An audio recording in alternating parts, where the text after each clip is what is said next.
అయితే అన్నారు ఎన్నిసార్లు ఏం చేశారంటే గోళనాయకులకు వాళ్ళ మీడియా వ్యక్తులైతే ఇబ్బందులు తెలియాలని న్యూస్ లో చాలా ఎలక్ట్రానిక్ మీడియా కూడా రాయలసీమ ఇన్ఛార్జ్ లో షేర్ అన్నది ఇప్పించడం జరిగింది. సంవత్సరానికి 20 లక్షల రూపాయలు అన్ననే కట్టి షేర్ తీసుకుంటారు అనమాట. ఎందుకంటే మన విలేజ్ వృద్ధిలో ఉంటే వాయిదా కష్టపడుతున్నారు, ఇబ్బందులు పడేది ఏమిటో వస్తాయి.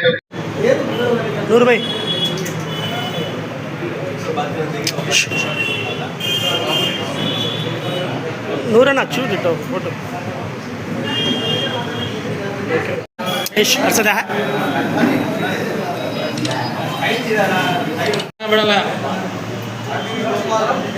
इधर देखो आरटीवी भोपाल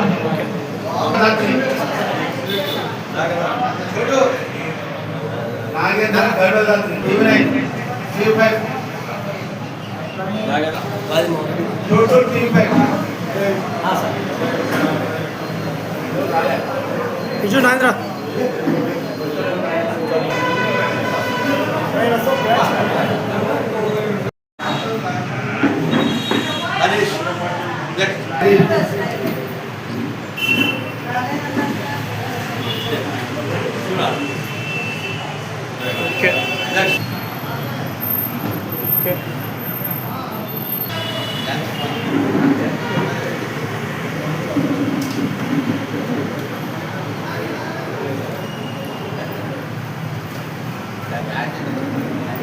फोन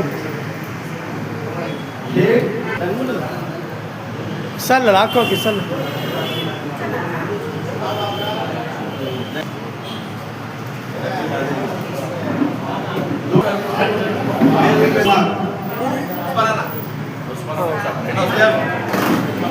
भरत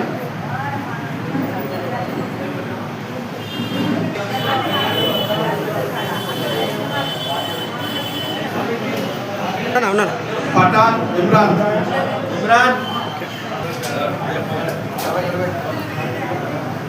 शेख मोहम्मद रफी तो भी लिया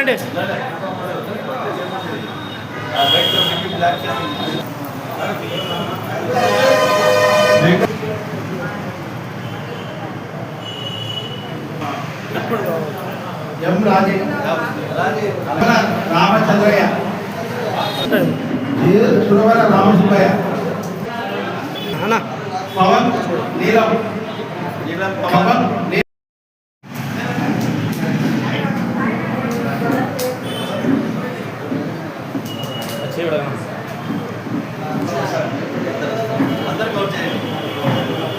नूर भाई इधर देखो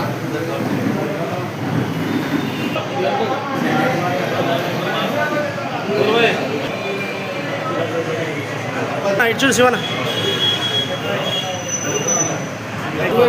ओके రైట్ బాగుందిలే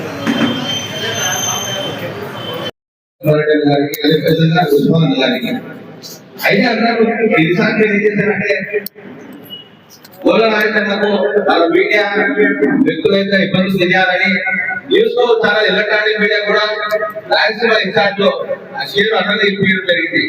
సంవత్సరానికి 20 లక్షల రూపాయలు అన్ననే కట్టి షేర్ తీసుకుంటారు అనమాట.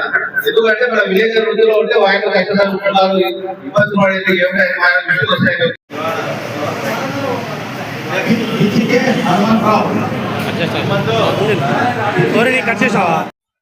ఈరోజు మన గోల రాజన్న గారు గడిచిన సంవత్సర కాలం నుండి నంద్యాల నియోజకవర్గంలో ఎన్నో సేవా కార్యక్రమాలు చేసుకుంటూ వస్తున్నారు.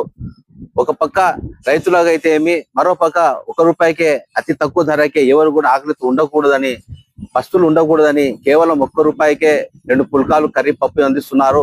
అదే విధంగా 1 రూపాయికే భోజనం, రుచికర భోజనమైన అన్నం పప్పు కర్రీ అందిస్తున్నారు. సో అదే విధంగా చూసుకున్నట్లయితే విలేకరులు కావచ్చు, నిరుద్యోగులు కావచ్చు, ఈ విధంగా చూసుకుంటే దీర్ఘకాలిక వ్యాధిగ్రస్తులు కావచ్చు ప్రతి నెల 2000 రూపాయలు ఇస్తూ లక్షలాది రూపాయలు ఇప్పటికీ నంద్యాల నియోజకవర్గ ప్రజలందరికీ కూడా సహకారం అందిస్తున్నారు, సహకారాలు కూడా అందిస్తా ఉన్నారు. ఈ రోజు వినూత్నంగా మరో అడుగు ముందుకేసి 1 రూపాయికే 2 పుల్కాలు కర్రీ పప్పు ప్రస్తుతం అయితే ఒక కౌంటర్ ఇక్కడ ప్రారంభించారు. అది నడుస్తా ఉంది నిరంతరాయంగా. అయితే ఈ రోజు ఇంకో అడుగు ముందుకేసి మొబైల్ క్యాంటీన్ ఏర్పాటు చేయడం జరిగింది.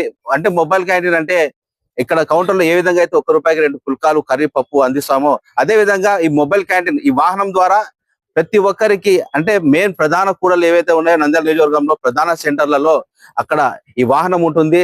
ఎవరైతే ఆకలితో ఉంటారో వాళ్ళకి కేవలం ₹1 2 పుల్కాలు, కర్రీ, పప్పు, అదేవిధంగా ₹1 రుచికరమైన భోజనం, పప్పు, కర్రీ అందిస్తా ఉండబోతున్నాము.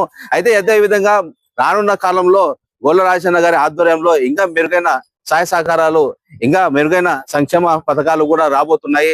సంక్షేమ పథకాలు ఎన్ని వచ్చినప్పటికీ కూడా లక్షలాది రూపాయలు అధిక భారమైనప్పుడు కూడా ఎంత డబ్బు వెచ్చించినా ఏ వాటికి కూడా డబ్బుకు వెనుకాడకుండా కేవలం నంద్యాల నియోజకవర్గ ప్రజల సంక్షేమమే తన లక్ష్యంగా ముందుకు వెళ్తున్నారు మన గోళ్ళ రాజన్న గారు. కాబట్టి భవిష్యత్తులో గోళ్ళ రాజన్న గారు ఇలాంటి ఇంకా సంక్షేమ పథకాలు, సంక్షేమ ప్రజ చేసిన పాత్రికేయులకు ముందుగా నమస్కారాలు. ఒకటి మాత్రం స్పష్టంగా చెప్పదలుచుకున్నా, పాత్రికేయులకు ఎవరు ఏం చేసింది ఏం లేదు. కానీ పాత్రికేయులకు ఆర్థికంగా భరోసా కల్పించేందుకు ఈ ఆర్యవైశ్య నాయకుడు గోళ్ళ రాజేష్ ఇప్పుడు 2వ విడత పాత్రికేయులకు ఆర్థిక సాయం అందిస్తున్నందుకు ముందుగా హర్షిస్తున్నాము. ఎందుకంటే మనం అంతా వాడుకున్నారే తప్ప మనకంటూ ఏమీ చేసేది ఏం లేదు. ప్రధానంగా ఈ పత్రికలు కానీ ఒక పాత్రికేయులు కానీ ఏదో వాళ్ళు ఇచ్చేదాని మీదనే వాళ్ళ జీవితాన్ని గడపాలి కాబట్టి ఆ వైపుగా ఎవరు ఆలోచించలేని పరిస్థితి. కానీ ఇక్కడ పాత్రికేయుల యొక్క సమస్యలను ఆయన దృష్టి తీసుకుపోవడం, ఆయన కూడా సానుకూలంగా స్పందించి ఇప్పుడు నాకు తెలిసి 2వ విడత ఇస్తున్నారు. ఆయన బాగా ఉండి ఇంకా ఆర్థికంగా బాగా బలోపేతమైతే ప్రతి నెల కూడా ఇచ్చేదానికి 100 ఖచ్చితంగా మన వాయిస్ అతనికి వినిపించి మనం చేస్తారు. కాబట్టి మనం కూడా ఈ సేవ చేసే వాళ్ళని తప్పగా గుర్తించుకోవాలా. అప్పుడు గుర్తించుకున్నప్పుడే మనకు కూడా మరికొందరు సేవ చేయడానికి ముందుకు వస్తారు. ఇప్పటికైనా అటు ప్రభుత్వ అధికారులు కానీ, ఇటు వ్యాపార సంస్థ యజమానులు కానీ, ప్రజాప్రతినిధులు కానీ పాత్రికేయుల కష్టాలని గుర్తించాలని నేను మనస్ఫూర్తిగా కోరుకుంటున్నాను. ఏదైనా యాడ్స్ వస్తే ఈరోజు రేపంటారే తప్ప వాళ్ళు ఇచ్చింది లేదు, పెట్టింది లేదు. తిరిగి ఒకవేళ యాడ్ వేస్తే ఆ డబ్బు కూడా రాకుండా పరిస్థితులు ఉన్నాయి. కాబట్టి ఇప్పటికైనా ప్రభుత్వానికి, ప్రజలకు వారధులుగా పనిచేస్తున్న పాత్రికేయుల కష్టాలను గుర్తించాలని ప్రతి ఒక్కరిని సహృదయంగా కోరుకుంటాను. మొత్తానికి గోళ్ళ రాజేష్కి నా సంపూర్ణమైన అభినందన తెలియజేస్తున్నాను.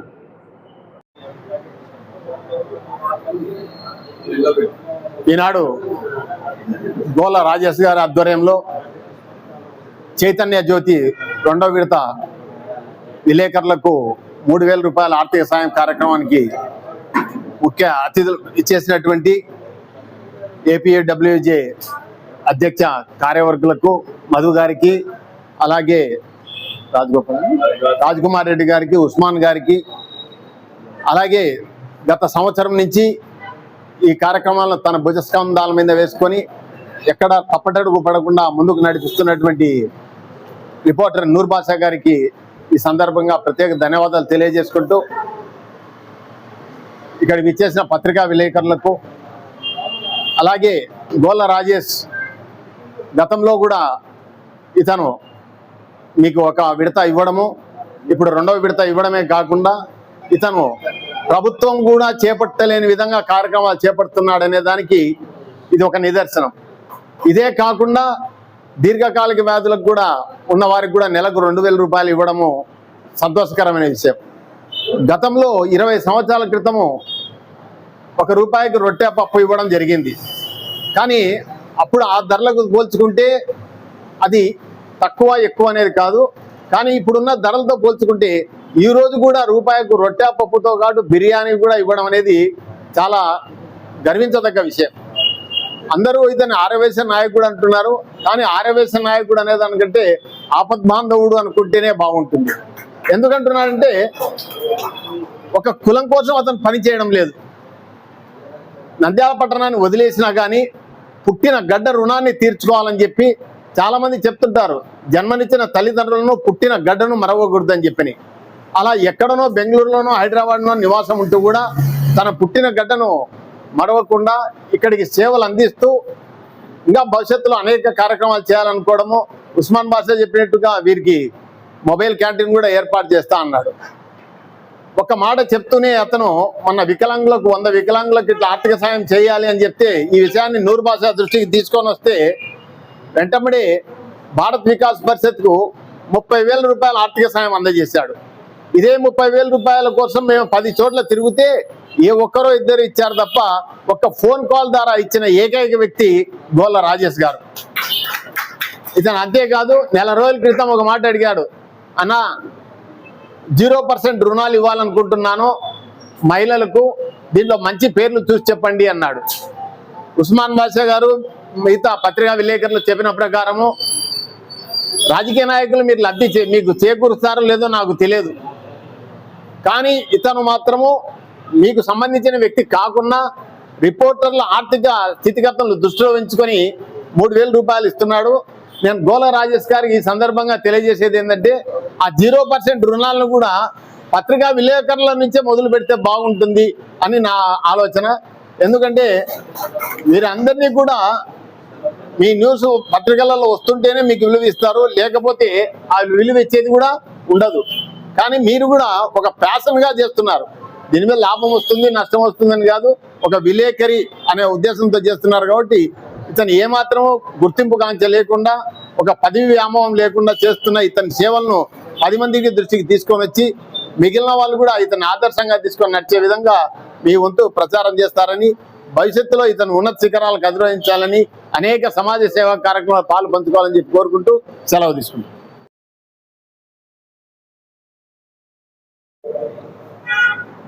పాత్రికేయులకు ఆర్థికంగా ఆదుకునేందుకు ఆరవేశ నాయకుడు గోళ్ళ రాజేంద్ర ప్రసాద్ అన్నకి పాత్రికేయుల తరఫున ముఖ్యంగా ధన్యవాదాలు తెలుపుతున్నాం. మిత్రులారా, మన కష్టాలు అందరికీ తెలుసు, కానీ కష్టాలు తీర్చే వాళ్ళు ఎవరు ఉండదు. నా సలహా ఏంటంటే, ఒక పక్క మీడియా రంగంలో రాణిస్తూ మన కుటుంబాలు గడవాలంటే దానికి సంబంధించిన ఏదో రంగంలో రాణిస్తే, ఏదో రంగం ఎంచుకొని మరి దీంతో పాటు అది కూడా చేసుకుంటే మన కుటుంబాలను మనం ఎవరి దగ్గర కూడా అడగాల్సిన అవసరం ఉండదు. ఇంకోటి ఏంటంటే, ప్రతి ఒక్క పాత్రికేయ మిత్రుడు మంచి నాలెడ్జ్ ఉన్న వాళ్ళే. మరి మున్ముందు కూడా మరి మీడియా మిత్రులకు రావాల్సిన ప్రోత్సాహకాలు కానీ ప్రభుత్వం నుంచి మరి ఇటీవల ప్రపోజల్స్ అయితే పెట్టారు, ఇవన్నీ కూడా మన సంఘం తరపున అందరికీ వచ్చేలా ప్రయత్నం చేస్తామని మరొకసారి గోళ్ళ రాజేష్ అన్నకి ధన్యవాదాలు తెలుపుతూ ముగిస్తున్నాను. ఈ కార్యక్రమానికి విచ్చేసిన మన యోగా గురూజీ ఆనంద్ గురూజీ గారికి, అలాగే మన ఏపీడబ్ల్యూజే జిల్లా అధ్యక్షుడు మన మధుబాబు గారికి, పట్టణ అధ్యక్షుడు రాజ్ కుమార్ రెడ్డికి, పట్టణ ఉపాధ్యక్షుడు, అలాగే ఈ గోళ్ళ రాజేష్ కార్యక్రమాల సమన్వయకర్త సీనియర్ పాత్రికేయ దుర్భాష గారికి, ఇక్కడికి వచ్చిన మా పాత్రికేయ సోదరులకు అందరికీ నా యొక్క నమస్కారాలు. ముఖ్యంగా గోళ్ళ రాజేష్ గారు గత కొన్ని సంవత్సరాలుగా పలు సేవా కార్యక్రమాలు నిర్వహిస్తున్నారు. అలాగే మొట్టమొదటిసారిగా కౌలు రైతులకు ప్రభుత్వం తరఫున ఎటువంటి చేయూత లేకున్నా కూడా ఆయన కౌలు రైతులకు చేయూత అందించాడు. అలాగే దీర్ఘకాలిక వ్యాధిగ్రస్తులకు ప్రతి నెల 2,000 రూపాయలు ఇస్తున్నాడు. ఇప్పుడు 2,000 కంటే ఇంకా మందులు ఎక్కువ అవుతాయంటే మందులే డైరెక్ట్ ఫార్మసీకి రాసిస్తున్నాడు. అలాగే ప్రతిరోజు ఎంత ఖర్చుతో కూడుకున్నా కూడా రొట్టె పప్పు అయితేనేమి, వెజిటబుల్ కర్రీ అయితేనేమి, వెజిటబుల్ బిర్యానీ అయితేనేమి, అవన్నీ ప్రతిరోజు మధ్యాహ్నం పూట పేదల కోసం పెడుతున్నాడు. అలాగే ఇప్పుడు మొబైల్ క్యాంటీన్ కూడా త్వరలో ప్రారంభిస్తా అన్నాడు. మన పాత్రికేయ మిత్రుల సేవలను గుర్తించి వారికి కూడా తన వంతు సహాయంగా ఇవ్వాలనే ఉద్దేశంతో గత నెల కూడా 3,000 రూపాయలు ఇచ్చాడు. ఇప్పుడు రెండవ విడతగా దాదాపు 50-70 మంది వచ్చినా కూడా మన నూర్భాష ప్రతి ఒక్క అక్రిషన్ ఉన్న సోదరునికి నంద్యాల వాసికి ఇస్తానని ఈరోజు ఇవ్వడం జరిగింది. కాబట్టి మనం కూడా మన చేతనైత సాయం ఆయనకు చేయాలి. మనం ఏమైనా ఆయన ప్రోగ్రామ్స్ ని కవర్ చేయాలి. మనం చేసే సేవా కార్యక్రమాలకు మనం కూడా ప్రతిఫలంగా మన న్యూస్లలో అయితేనేమి, మన ఛానల్స్ లో అయితేనేమి, మన పత్రికా ముఖంగా కూడా ఆయనకు రాస్తే ఆయన కొంచెం హెల్ప్ అవుతుంది. ఆయన ఏమి ఆశించకుండా కూడా సేవ చేసినా కూడా మన వంతు సహాయంగా మనం ఆయనకు అండదండలుగా ఉంటాము. ఈ సందర్భంగా ఈ కార్యక్రమం నిర్వహించిన మన గొల్ల రాజేష్ అన్నకు ధన్యవాదాలు. అలాగే ఈ కార్యక్రమాన్ని నిర్వహించిన మందూర్ భాషకు కూడా ధన్యవాదాలు తెలుపుకుంటూ పాత్రికేయ మిత్రుల తరపున కూడా మన గొల్ల రాజేష్ గారికి ధన్యవాదాలు తెలుపుతూ ఇలాగే ప్రతి నెల కూడా 2 నెలలకు ఒకసారి ఇస్తున్నాడు. ప్రతి నెల కూడా ఆయన చెప్పి రాజేష్ గారికి చెప్పి ప్రతి నెల 3,000 ఇచ్చేలా చూడాలి. ఎందుకంటే రాజకీయ నాయకులు కూడా మనను వాడుకుంటారు కానీ ఎవరు టీ కాఫీ తాపి పంపిస్తారు. ఇప్పుడు అవి కూడా లేదన్నమాట. పిలిచడంలే, యూట్యూబ్ లో దొబ్బేస్తున్నారు, సోషల్ మీడియాలో పెట్టేస్తారు, రాస్తారులే సస్తాలే అంటారు. అలా కాకుండా మనల్ని గుర్తించి ఈ రకంగా ఆదుకున్నందుకు ఆయనకు ధన్యవాదాలు.